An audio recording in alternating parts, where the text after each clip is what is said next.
নমস্কার বন্ধুরা, বং কিচেন বনানী নতুন একটা রেসিপিতে আপনাদের স্বাগত জানাই। আমি আজকে যে রেসিপিটি করব সেটি একটা সম্পূর্ণ ভিন্ন ধরনের রেসিপি।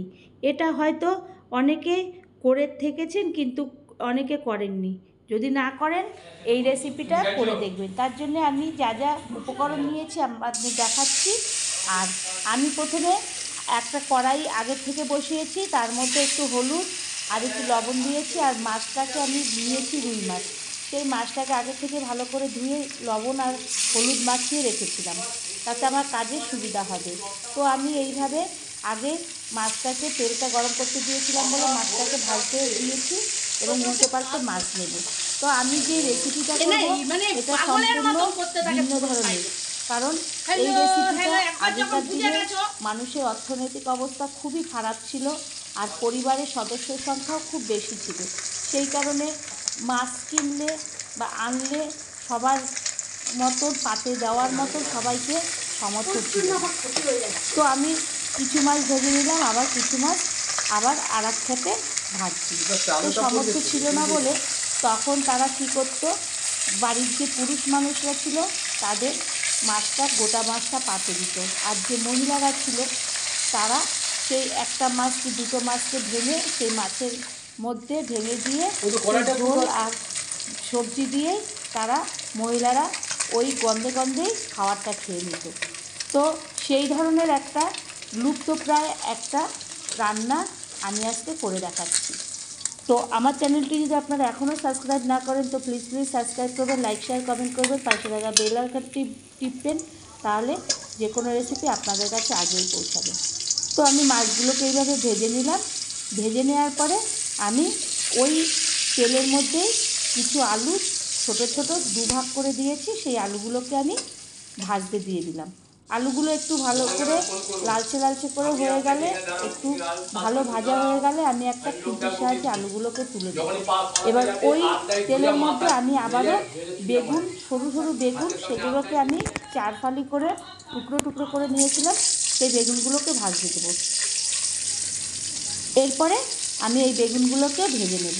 তো আমার এই রান্নাটা একটা সম্পূর্ণ আলাদা ধরনের, একটা খুবই নিম্ন মধ্যবিত্ত পরিবারে যে মানুষে আগেকার দিনে গ্রামগঞ্জে এরকম একটা রান্না হতো। তখন তারা সবাই এক পাতে মাছ পেত না, সেই কারণে এরকমভাবে তারা রান্না করে খেত। বিশেষ করে বাড়ির মহিলারা এইভাবেই খাওয়া দাওয়া করতো। তো বেগুনটা আমার ভাজা হয়ে গেছে, ভেজে আমি তুলে নিচ্ছি। তারা সবজি আর মাছের গন্ধে ওই ভাঙা টুকরো মাছ দিয়েই তারা খেয়ে উঠত। তো বেগুনটাকেও আমি ভেজে নিলাম, ভেজে নিয়ে আমি একটা বাটির মধ্যে তুলে রাখবো। এরপরে আমি দুটো কী করলাম, পেটির মাছ নিলাম, সেটাকে একটা খুন্তির সাহায্যে ভেঙে টুকরো টুকরো করে নিচ্ছি। তারপরে ওর মধ্যে থেকে যে বড়, যেহেতু পেটির মাছে কাটা বড় বড় কাটা থাকে, সেগুলোকে বেছে তুলে নেব। তো এইভাবে আমি একটা লুপ্তপ্রায় রান্না আমি আজকে করে দেখাবো।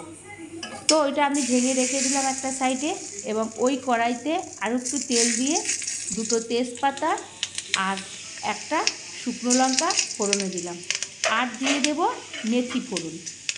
তো মেথিটাকে ফোড়নে আমি দিয়ে দেব। আগে শুকনো লঙ্কা আর ওইটা হওয়ার পরে মেথিটা ফোড়নের যে একটা একটা চিটকুটে একটা মেথির গন্ধ বেরোয় এবং মিষ্টিও একটা গন্ধ বেরোয়। তা ওই গন্ধটা যখন ছাড়বে তখন আমি ওর মধ্যে কুচিয়ে রাখা আগের থেকে পেঁয়াজ কুচি দিয়ে দেবো। তো পেঁয়াজ না দিলেও চলে, কিন্তু আমি এখানে পেঁয়াজটা দিলাম, তাতে খেতে আর একটু ভালো লাগবে। তো আর আমি এদিকে পেঁয়াজটা যখন একটু লালচে করে ভাজা হবে, আমি আগের থেকে কেটে রেখেছিলাম কাঁচা লঙ্কা, 2 ফালি করে কেটে রেখেছিলাম, সেই কাঁচা লঙ্কাগুলোকে দিয়ে দেব। ওই তেলের মধ্যে ভাজা হলে ঝালটাও উঠবে আর সুন্দর একটা, মেথিতে একটু চিটকুটে লাগে, ওই ঝালটা বেশ একটু তেলের মধ্যে ঝাল হবে। তারপরে আমি দিয়ে দেব লবণ। লবণটা দিলে পেঁয়াজটা খুব তাড়াতাড়ি মজে যাবে এবং লালচে ভাজা হয়ে যাবে। আর আমি আগের থেকে একটা বাটির মধ্যে জল দিয়ে লঙ্কার গুঁড়ো, হলুদের গুঁড়ো আর জিরের গুঁড়ো ভিজিয়ে রেখেছিলাম মশলার জন্য, তাতে আমার কাজটা খুব তাড়াতাড়ি হয়ে যাবে।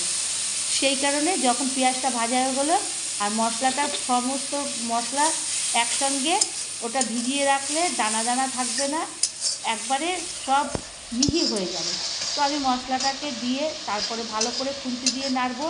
যখন মশলা একটা লালচে কালার এসে যাবে এবং কড়াই থেকে তেল ছাড়বে তখন বুঝবো মশলা কষানো হয়ে গেছে। তখন আমি একটা টমেটোকে 4 ফালি করেছিলাম, সেই টমেটোটাকে দিয়ে দেবো ওই পেঁয়াজ আর মশলার মধ্যে, ওই কষানোর মধ্যে। যখন ওইটা একটু নরম হয়ে আসবে তখন আমি যে বেগুনটা আর আলুটা ভেজে রেখেছিলাম সেইটা দিয়ে দেবো। দিয়ে আবারও খুন্তির সাহায্যে ভালো করে আমি ওই মশলার সঙ্গে সমস্ত সবজিগুলোকে কষিয়ে নেবো।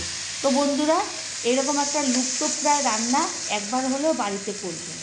তো তারপর আমি অল্প একটু জল দিয়ে দিলাম, দিয়ে সমস্ত সবজিগুলোকে জলের মধ্যে এবং খুন্তি দিয়ে ভালো করে এক জায়গায় করে কড়াইয়ের চারিপাশে মশলাগুলোকে এক জায়গায় করে দিয়ে আমি একটা ঢাকা চাপা দিয়ে দিই।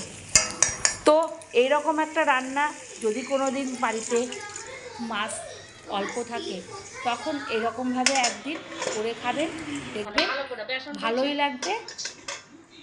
একদম খুব সুন্দর একটা রেসিপি এটা। এরপরে আমি 10 মিনিট পরে ঢাকনাটাকে তুলে দেব।